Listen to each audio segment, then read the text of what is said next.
Welcome in, everybody. It is another episode of Bearcat Blitz. Welcoming on my co-host, Dominic Goodman. We are out of the bye week frying pan into the week 7 now fire as the Bearcats look to get their first win, become the first team in the new Big 12 structure among that 4 new group of teams to get a win over an entrenched Big 12 opponent. No team has done it yet.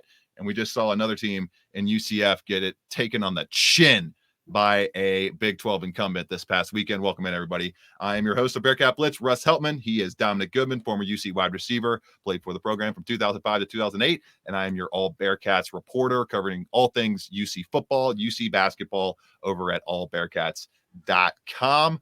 You can, of course, check out this podcast on Talking Cats with Russ Heltman. Any podcast feed, please subscribe, rate, and review there to help us keep growing the show.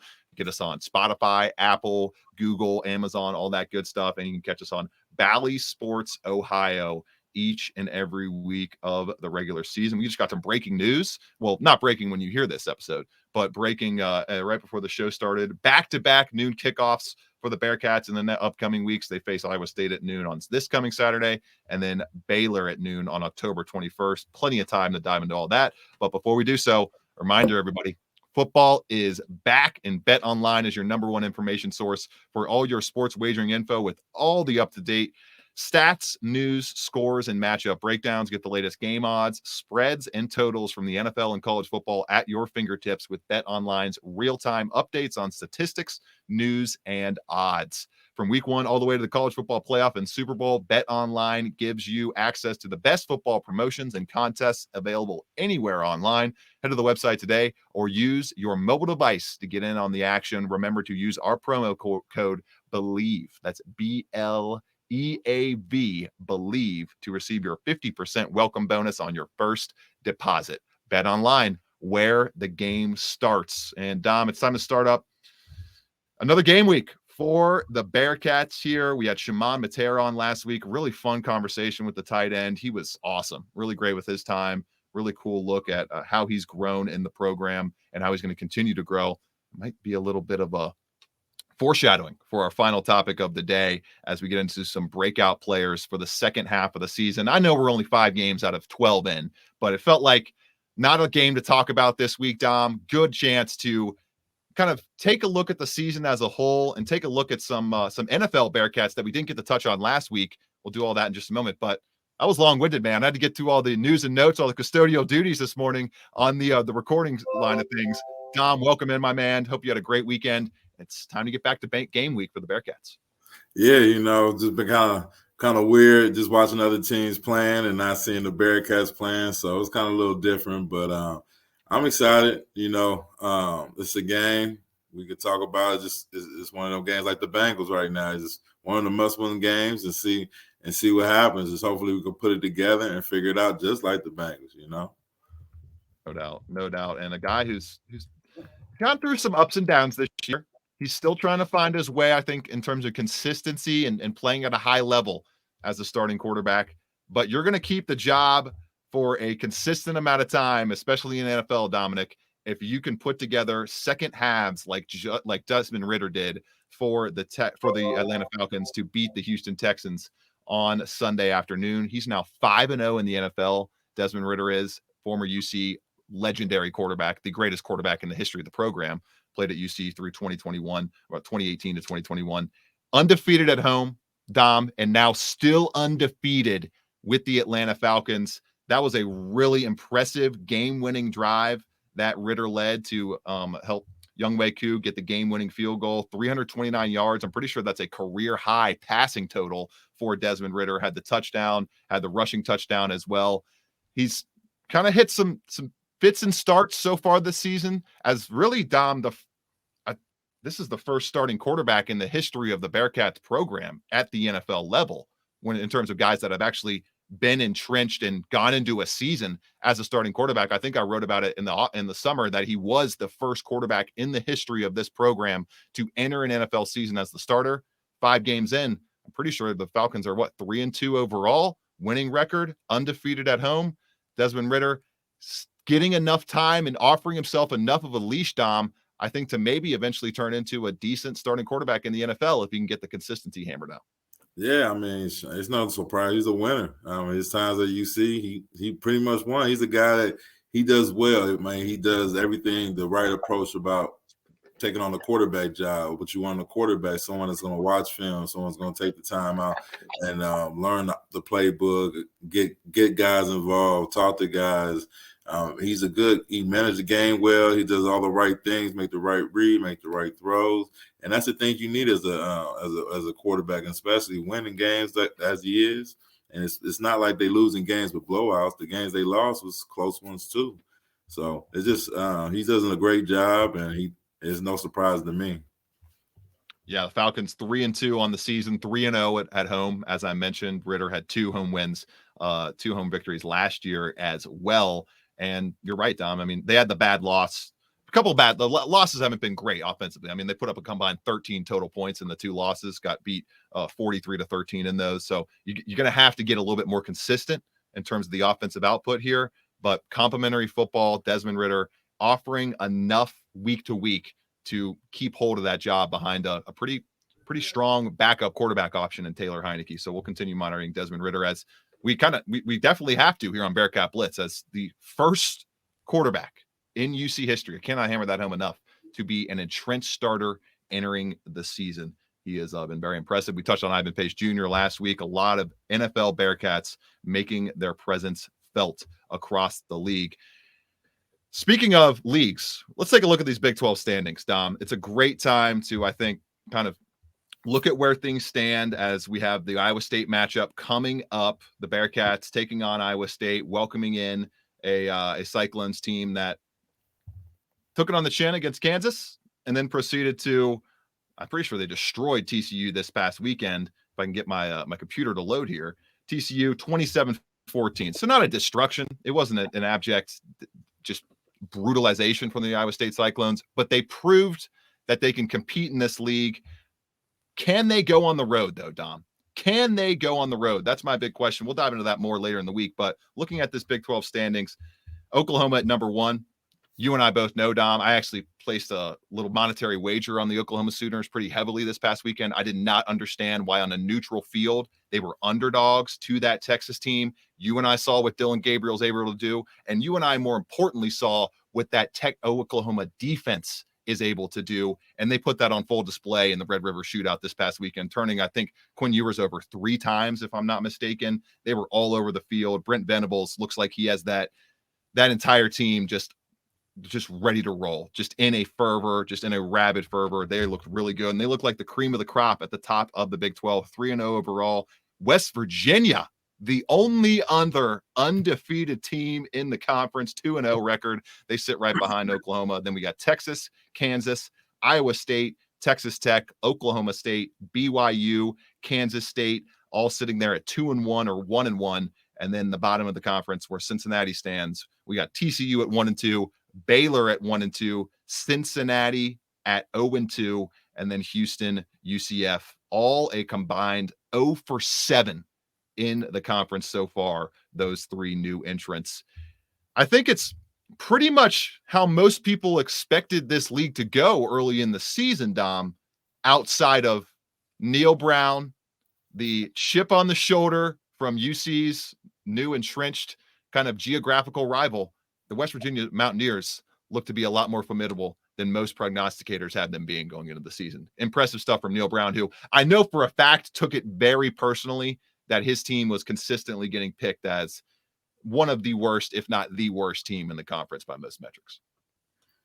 Man, it's just been crazy. You know, I even thought the way things was going in the Big 12, I'm kind of surprised with the whole shuffle myself. Like Kansas, I didn't think Kansas was going to be a team we talking about playing for a Big 12 championship. I didn't, also 2-1. That offense is it's legit, and the defense is just good enough to let the offense shine. Exactly, and it just shows the teams and the caliber of the Big 12 right now. It's gonna be, I don't know. Oklahoma, just like you said, just outright the better team. Just they got it all, special teams, offense, defense, and they showed it in that Texas game. And and it's just going to be one of those things West Virginia is going to have to. I don't know. I don't know, man. It's going to be a tough one. It's one of those leagues where it's starting to kind of mirror the basketball side of things for the Big 12, where there's so much depth. There's an entrenched power that's starting to emerge as a national title contender. When you think about Kansas perennially, Baylor perennially in the Big 12, and now Oklahoma returning to prominence after a 6-7 year last year. I'm pretty sure they lost the bowl game. It was the first time they've gone under 500 overall since the start of this century. So the fact that Dylan Gabriel, he was able to put on that kind of performance, over 100 yards rushing, down, I think they were what? Were they down 3 or 4? They were down 4. They were definitely trailing in that final drive, and he had to go in and take it and lead just an amazing. It looked like BYU in the end of the first half a couple of weeks ago against UC with the way he led that touchdown drive. A lot of fun stuff happening in the Big 12, and looking at where UC stands nationally, ESPN Football Power Index, highest of any real major analytical metric, 39th overall in the country for UC, 6th in the Big 12. They're probably factoring in some of those luck issues UC's had that we've touched on over the past couple of weeks. S&P Plus from Bill Connolly, also an ESPN metric. They're 46th nationally, 10th in the Big 12. There are 12 Big 12 teams in that metric ranked in the top 49 of the country out of 133 teams. Just shows the depth in this conference. And then in the Sagarin rankings, they're sitting at 50th, 12th out of 14 Big 12 teams. And the Kelly Ford ratings, they are 9th in the Big 12, 46th overall. There's 11 Big 12 teams in the top 50 of that ranking. So, Dom, the depth is there. It was never going to be an easy path to 6 wins in a bowl eligible season this year. It felt like it might have been a little easier after the win over Pitt, but then the luck gods struck back, and now the Bearcats, with a week to kind of decompress, a week to go through the team meetings, the come to Jesus moments that apparently happened last week for the offense, especially as noted by Shimon Matera in our interview.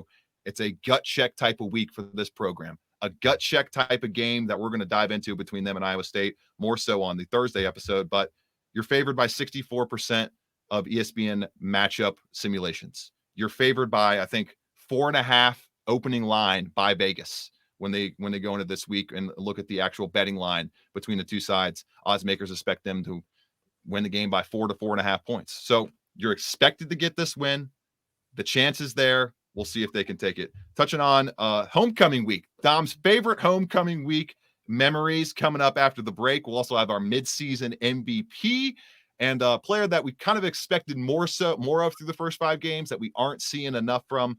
And we'll dive into kind of the most important factor that they needed to address this week ahead of the rest of the regular season, and our breakout player to close things out on Bearcat Blitz. We'll be back after these messages. Stay tuned wherever you're checking us out, whatever that medium is.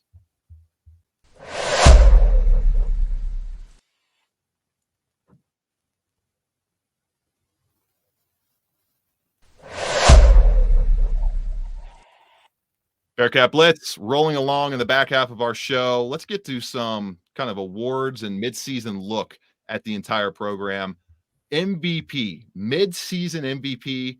I might shock people a little bit here with my answer. Dom, I'll let you start, and then I'll start on the player that has been a little bit more disappointing and the guy that we had higher expectations for going into the year. MVP.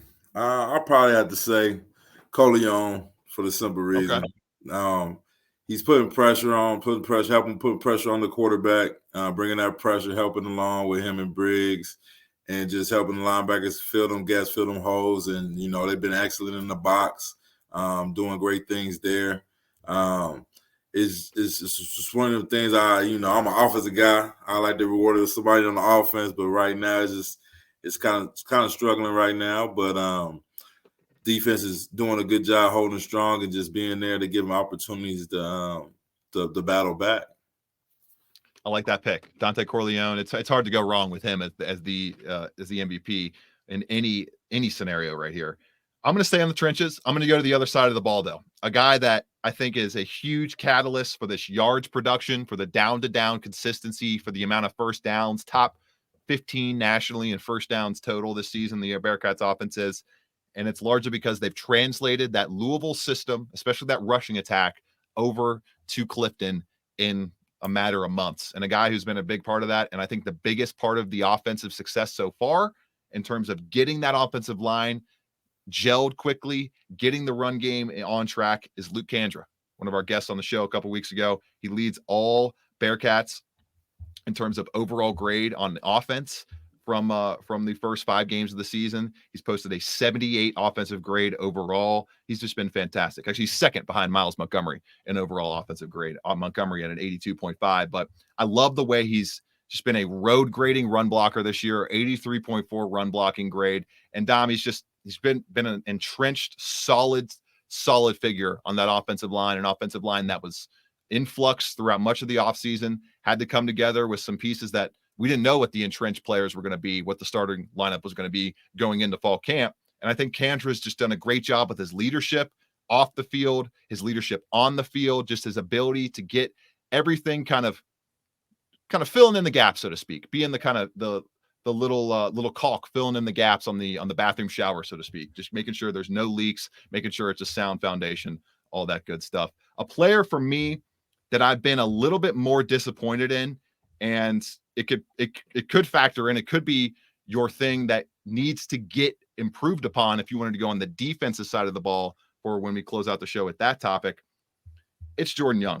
I really expected a solid showing from Jordan Young this season. I thought we would be able to get down to down consistent performances, especially early on in the year when you're going up against a little bit lesser powered passing attacks, maybe some group of 5 attacks at that in Miami of Ohio and FCS attacks in Eastern Kentucky. But with just a 59.5 overall grade, I don't need to dive into all of the coverage numbers and all that stuff, but it hasn't been great. It hasn't been great so far this season from Jordan Harris. He's done a good job not allowing a ton of catches, just 12 for 26 on targets this year, 12 catches allowed on 26 targets, but 281 yards is just too many. He's allowing way too many big plays, 23.4 yards per catch allowed. That needs to get tightened up if this defense wants to kind of hem in the explosive action that have really hampered them over the past couple of weeks, and especially in the passing game against BYU. So Jordan Young, a guy I'm looking to see turn his game around and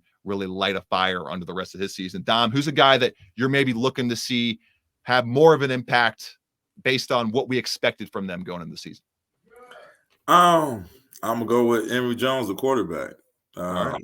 Just for the simple reason, as a quarterback, all the pressure's on you, everything's on you, it all comes down to you. I like to see him make them throws and like to see him make those reads, get rid of the ball quicker. Just being able to lead the team down when we go for fourth down, being more efficient on the fourth downs and the third downs. It's just I just want to see more. I'm not saying he's playing terrible and all that. I'm just saying I'm challenging him because I want to see him play and take the UC Bearcats to another level, because this is a very important game in that aspect of it can make and break it. So I just want to challenge him, and I think he'll probably step up to the challenge and make it happen. But I like to see those things coming up this rest of the season. Emory Jones grading out to about a 68.4 overall grade this season. That's kind of right in the middle of the Bearcats offense, and many of the greatest offenses in the country, their best players and their most consistent players are their quarterbacks. So I think that's a justified little note on Emory Jones right there. And before we move on, I got to clean some things up here. Jordan Young numbers, 21.5 yards per reception allowed. He's given up 11 catches on 25 targets for 236 yards. I was reading off Justin Harris's number, which was the 281 yards allowed, 23.4 yards per reception. Both of those numbers that I'm sure Coach Kerry Coombs and the rest of that defensive staff, defensive coordinator Brian Brown, going to try to get cleaned up moving forward. All right, Dom, we're running out of time here. I've been yapping a little bit too much, but there's so much to get to as we get into Iowa State week. Your top, maybe real quick, your top homecoming memory from your time at the University of Cincinnati. Oh man, do we gotta talk about the time or after? You know, it's all good times when it's home. Whatever's the best story. Whatever you think would make for the best story. Well, one quick one is probably will say came back. This is when I felt like everybody came back for homecoming. You got Travis that came back.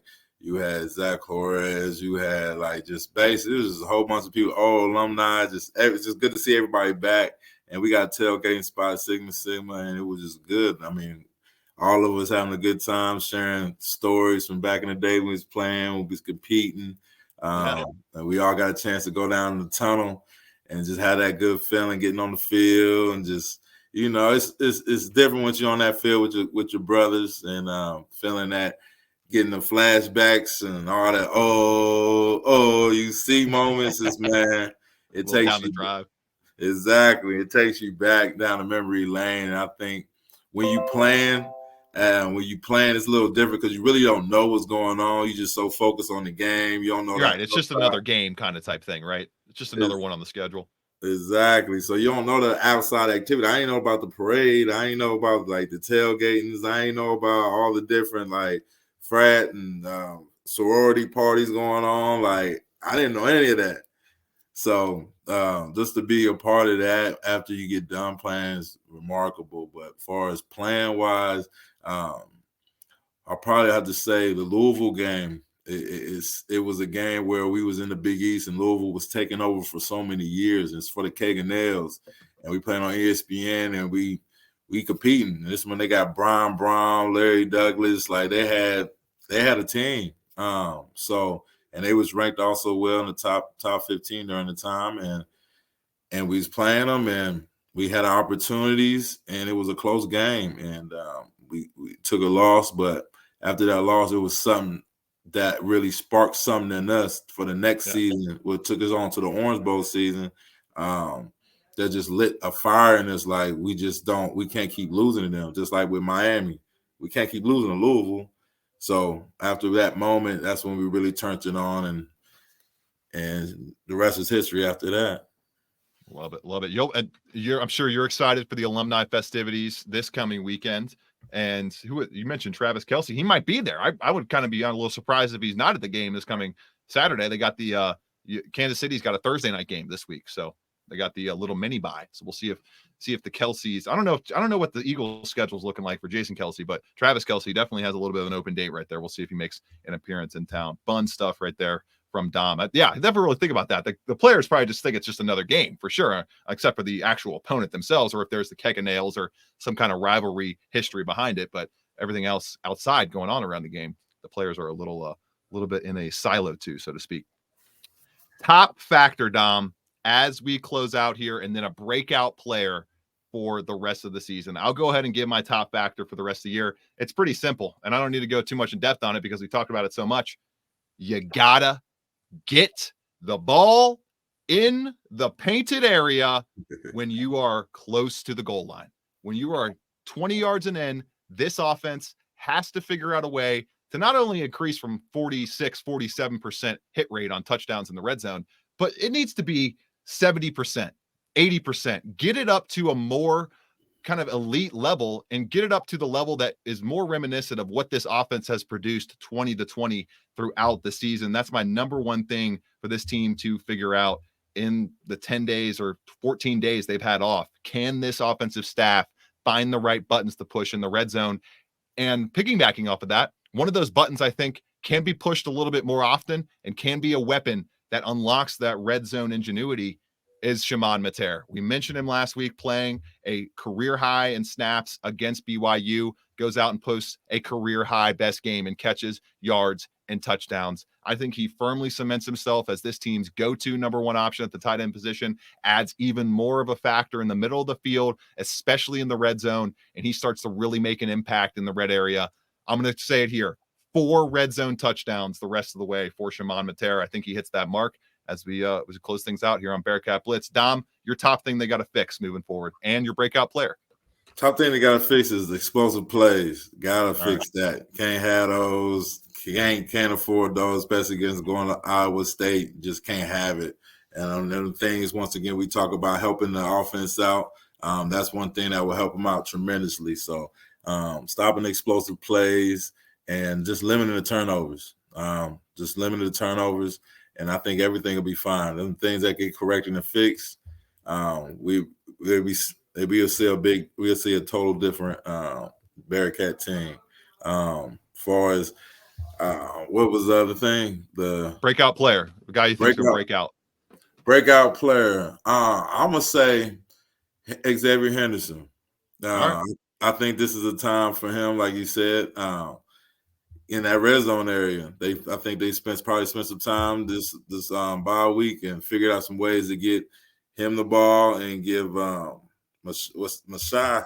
I don't want to mess up his name. Tight end. Shimon Matera. Simon Terry. I think they was trying to work them two in, just getting red zone touches because they big bodies and they guys that can go get the ball.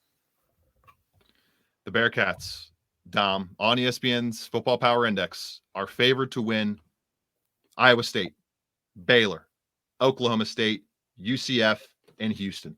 The next 6 games, they are a slight, if not 60% plus favorite on ESPN's Football Power Index to win.